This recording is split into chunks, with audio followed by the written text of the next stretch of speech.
Good morning guys, कैसे हैं आप सब। एक बार फिर आपके इस चैनल पर आपका स्वागत है। क्या आपको पता है कि भारत के कौन से राज्य में सबसे पहले सूरज उगता है? जी हाँ गाइस, एक ऐसा राज्य जिसकी नेचुरल खूबसूरती देखकर आपको लगेगा कि आप जन्नत की गोद में आ गए हैं। यहाँ का लगभग 3/4 हिस्सा यानी कि 80% हिस्सा जंगल और हरियाली से घिरा हुआ है। पहाड़ियों के बीच में बसा होने की वजह से अभी तक यहाँ कोई एयरपोर्ट नहीं बन पाया है।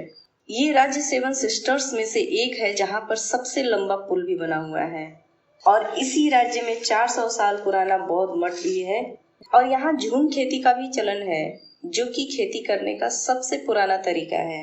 और इस राज्य में भारतीय होने के बावजूद भी यहाँ जाने के लिए परमिट लेना पड़ता है, यानी वीजा लेना पड़ता है। इन सारी बातों के बारे में आपको बताएंगे, बने रहिए हमारे इस चैनल पर। तो आइए शुरू करते हैं। दोस्तों, आज हम बात कर रहे हैं भारत के एक खूबसूरत राज्य अरुणाचल प्रदेश की। भारत के पूर्वोत्तर इलाके के इस खूबसूरत राज्य में चारों तरफ हरियाली, खूबसूरत वादियां, नदी और झरने बहते हुए ही नजर आएंगे। लेकिन आपको ये जानकर हैरानी होगी कि ये भारत का एक ऐसा राज्य है जहां भारतीयों को जाने के लिए भी वीजा की जरूरत पड़ती है, यानी परमिट लेना पड़ता है। दरअसल अरुणाचल प्रदेश पश्चिम में भूटान, पूर्व में म्यांमार और उत्तर में चीन के साथ अपनी सीमाएं साझा करता है, जिसकी वजह से यहाँ आने वाले हर पर्यटक को ILP यानी कि इनर लाइन परमिट की आवश्यकता पड़ती है।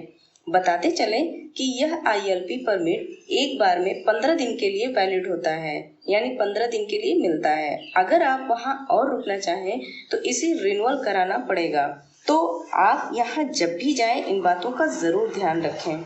और अरुणाचल प्रदेश का सबसे फेमस टूरिस्ट प्लेस है तवांग मठ, जो कि 400 साल पुराना बौद्ध मठ है। तवांग को लेकर भारत और चीन का हमेशा से ही विवाद रहा है। 1962 के युद्ध के बाद खींची गई मैकमोहन लाइन के अनुसार अरुणाचल प्रदेश भारत का ही हिस्सा है, लेकिन चीन इस लाइन को मानने से हमेशा से ही इनकार करता है। गाइस, आपको जानकर हैरानी होगी, लेकिन अरुणाचल प्रदेश और गुजरात में सूरज की पहली किरण गिरने में लगभग 2 घंटे का फर्क है। और अरुणाचल प्रदेश की सीमा 3 देशों से मिलने की वजह से यहाँ काफी मिक्स कल्चर देखने को मिलता है। अरुणाचल प्रदेश बहुत खूबसूरत है, जिसकी वजह से इसे पूर्वोत्तर का आभूषण भी कहा जाता है। और सर्दियों में इसका ज्यादातर हिस्सा बर्फ से ढक जाने की वजह से इसे भारत का फिनलैंड भी कहा जाता है। तो अगर आपको फिनलैंड का मजा लेना है तो आप अरुणाचल प्रदेश में सर्दियों में जा सकते हैं। गाइज, हमारे हेल्दी भारत की ये खासियत है कि हमारे यहाँ खेती को बहुत महत्व दिया जाता है। अरुणाचल प्रदेश में भी लगभग 50% लोग एग्रीकल्चर से जुड़े हुए हैं। यहाँ की अर्थव्यवस्था का मुख्य स्रोत एग्रीकल्चर ही है। यहाँ पर मक्का, बाजरा, गेहूं, चावल और कपास की खेती की जाती है। अरुणाचल प्रदेश में की जाने वाली खास खेती को झूम खेती कहते हैं। झूम खेती करने की सबसे प्राचीन परंपरा है। झूम खेती मतलब स्लैश एंड बर्न फार्मिंग। झूम खेती करने के तरीके में पहले पेड़ पौधों को काटकर उन्हें जला दिया जाता है और उसकी राख को खेत की मिट्टी में मिला दिया जाता है और फिर हल और अन्य उपकरणों से जुताई करके बीज बो दिए जाते हैं। और गाइस, अरुणाचल प्रदेश को ऑर्किड पैराडाइज भी कहा जाता है। इस अकेले राज्य में 500 से भी ज्यादा प्रकार के ऑर्किड प्रजातियां पाई जाती हैं, जो भारत के किसी भी राज्य में सबसे ज्यादा है। गाइज, मैंने अपने एक वीडियो में पहले भी बताया है कि ऑर्किड फ्लावर्स का पौधा 1 नहीं 2 नहीं पूरे 24 घंटे ऑक्सीजन देता है। आप चाहें तो इसे अपने घरों में भी लगा सकते हैं।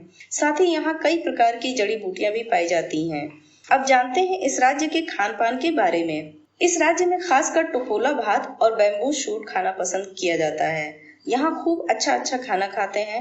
अरुणाचल प्रदेश वह राज्य है जो परंपरा, संस्कृति और प्रामाणिक भोजन का एक पूरा पैकेज है।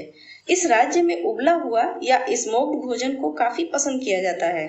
अरुणाचल प्रदेश के व्यंजन की बात करें तो वह कम तैलीय होते हैं, मतलब यहाँ के लोग कम तेल वाला और उबला हुआ खाना खाना ज्यादा पसंद करते हैं। अरुणाचली लोग गर्म कोयले के ऊपर खोखले बांस में चावल पकाकर खाते हैं, जिसका टेस्ट अलग होता है।